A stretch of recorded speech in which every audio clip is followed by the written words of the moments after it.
Hello students, हमने previous video में exercise 3.3 का क्वेश्चन नंबर फर्स्ट और सेकंड सब्स्टिट्यूशन मेथड से समझा था। अब इसी एक्सरसाइज में क्वेश्चन नंबर 3 जो वर्ड प्रॉब्लम में है उसमें हम सब्स्टिट्यूशन मेथड से सॉल्व करेंगे। क्वेश्चन नंबर 3 में 6 क्वेश्चन हैं, तो हम एक एक करके वन बाय वन हम ये क्वेश्चन सॉल्व करेंगे। First question, the difference between the two number is 26 means किन्हीं भी दो नंबर का डिफरेंस 26 है। अब कोई भी हम दो नंबर सपोज कर लेंगे, जैसे x और y, दोनों का डिफरेंस कितना हो गया 26 and one number is 3 times the other, जो उसमें से एक जो नंबर है वो 3 गुना ज़्यादा है दूसरे नंबर से। तो हमको दोनों नंबर निकालने हैं कि दोनों नंबर क्या होंगे। तो हमने दो नंबर सपोज कर लिए।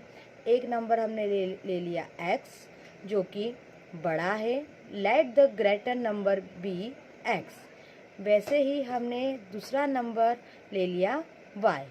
अब अकॉर्डिंग टू क्वेश्चन, जैसा हमको क्वेश्चन में दिया है कि दो नंबर का डिफरेंस कितना है 26, तो हम डिफरेंस मीन्स माइनस, तो हम दो नंबर को माइनस करके लिख सकते हैं x minus y equal to 26। ये हमारी इक्वेशन नंबर फर्स्ट हो गई। अब सेकंड कंडीशन में क्वेश्चन में हमको दे के रखा है कि एक नंबर जो है वो दूसरे नंबर से 3 गुना है। तो जो x से अगर हम y में 3 का मल्टीप्लाई कर दें तो x 3 गुना हो जाएगा किससे, y से। तो हम लिख सकते हैं x इक्वल टू 3y, जिसको हमने नाम दे दिया इक्वेशन नंबर सेकंड। अब हम दोनों इक्वेशन को सब्स्टिट्यूशन मेथड से सॉल्व करेंगे। हमने सबसे पहले फर्स्ट इक्वेशन ले ली, x minus y equal to 26। ठीक है, अब यहाँ पे हमारे पास इक्वेशन नंबर सेकंड में डायरेक्टली x की वैल्यू दे के रखी है, मतलब ये हमने ही निकाली थी। तो x इक्वल टू 3y, यहाँ पे x की वैल्यू क्या हो गई 3y। तो हम फर्स्ट इक्वेशन में x की वैल्यू 3y रख देंगे। तो क्या हो गया, हमने जब x की जगह 3y रखा तो 3y minus y equal to 26। Okay, 3y minus y 2y हो जाएगा, 26 एज इट इज़। अब 2 की टेबल में 26 13 टाइम्स आता है, तो y की वैल्यू हो गई 13। अब y की वैल्यू आप किसी भी इक्वेशन में रख दीजिए। आपको 1 अच्छी लग रही है तो आप 1 में रख दीजिए, सेकंड इक्वेशन अच्छी लग रही है तो उसमें रख दीजिए। ठीक है, तो हमने इक्वेशन नंबर सेकंड हमको इजी लग रही है, तो हमने इक्वेशन नंबर सेकंड में y की वैल्यू रख दी। तो x equal to 3y, y की प्लेस पे हमने 13 रखा, 3 इंटू 13 39, तो हमारे पास x की वैल्यू आ गई 39।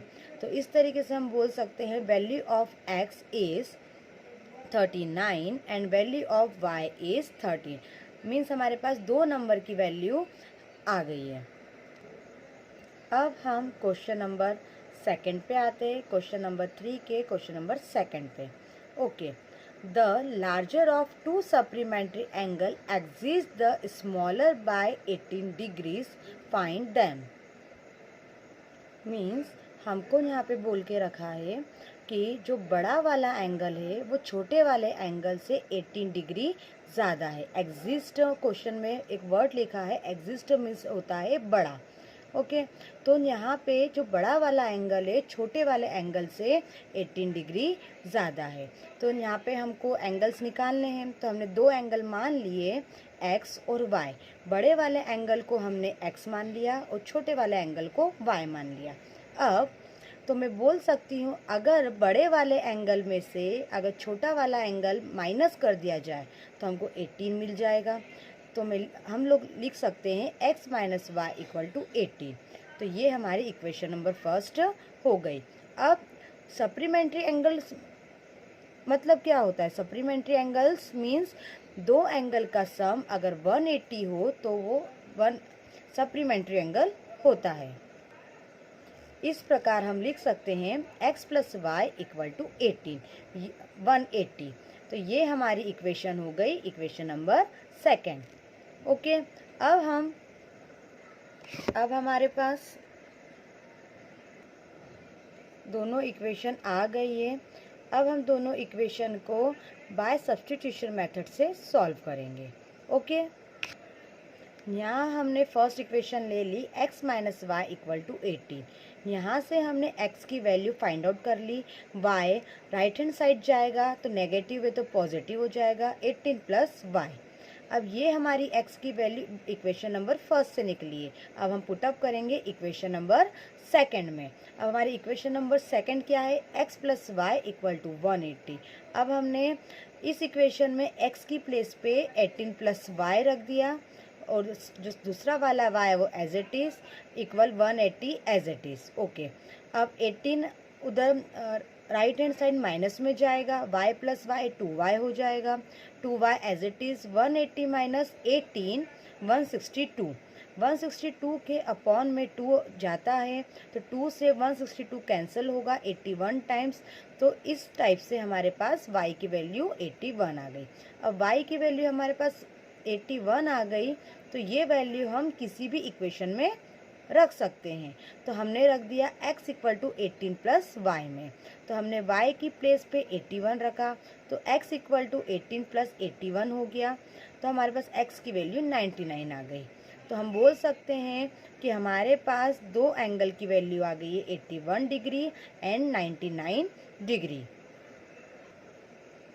बच्चों अब हम क्वेश्चन नंबर 3 के थर्ड पे आते हैं।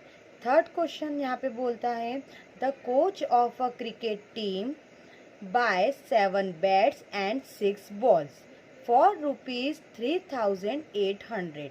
एक जो कोच है वो अपनी टीम के लिए 7 बैट्स और 6 बॉल्स खरीदता है। दोनों को मिला के प्राइस क्या बनता है 3,800।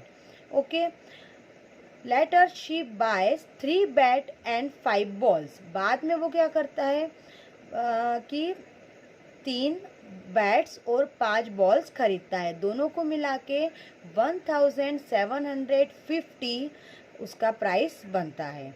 तो हमको एक बैट की और बॉल की प्राइस निकालना है, कॉस्ट निकालना है।